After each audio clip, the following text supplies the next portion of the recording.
बिस्मिल्लाहिर्रहमानिर्रहीम। अस्सलामुअलैकुम नाजरीन, मैं हूं मोहम्मद बिलाल। आप देख रहे हैं बिलाल कांजू ऑफिशियल यूट्यूब चैनल। नाजरीन, आज की इस वीडियो में हम बात करेंगे कि जो मौजूदा दर्जा हरारत है इसके गंदम की फसल पर क्या असरात मुरतब हो सकते हैं। पहले तो मैं आपको ये बताता चलूँ कि बहुत ज़्यादा अगेती काश्त की गई गंदम मुतासर हुई है कोहरे के बुरे असरात से।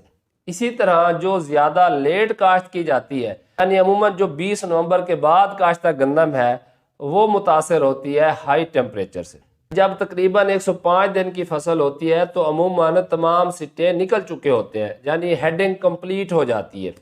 उसके बाद तकरीबन 120 दिन तक, यानी 15-20 दिन के अंदर अंदर जो नर और मादा का मिलाप है वो मुकम्मल हो जाता है।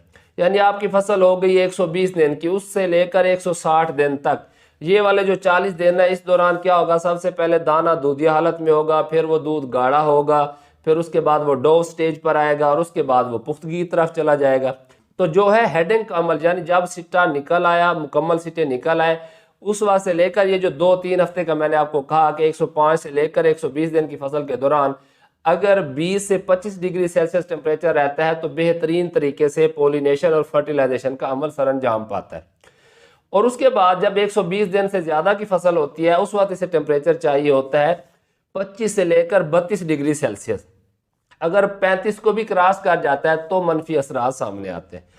अब ये वाला जो 105 से लेकर 120 दिन का दौरान ही है, अगर इस दौरान टेम्परेचर बढ़ जाता है, यानी 25 से इंक्रीज हो जाता है, ज़्यादा हो जाता है, तो उससे क्या होता है, जो पोलन्स हैं वो मुतासर होते हैं, जिससे दानों की तादाद कम बनती है। जबकि जब 120 दिन की फसल हो जाती है, दाने बन चुके होते हैं, उनमें मिल्किंग स्टेज आती है, उस दौरान जब टेम्परेचर बढ़ जाता है तो दाने की भराई मुकम्मल नहीं होती और दाने पिचक जाते हैं। तो दोनों सूरतों में पैदावार का नुकसान होता है।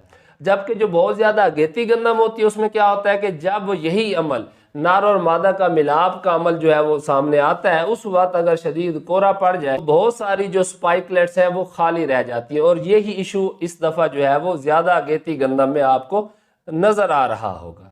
अब ये जो टेम्परेचर का बढ़ना है या टेम्परेचर का कम होना है, इन दोनों सूरतों का जो बेहतर हल है वो पहला हल है पानी। यानी कि इन स्टेजेस के ऊपर आपकी फसल में पानी की कमी नहीं होनी चाहिए।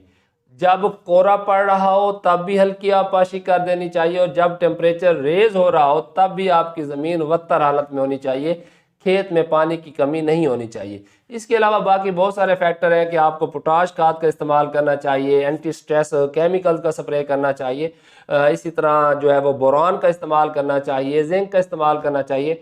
वो बहुत सारी और चीज़ें हैं जिन पर मैंने वक्तन फ़वक्तन वीडियोस बनाई हुई हैं, आपको वैसे भी यूट्यूब पर मिल जाएंगी।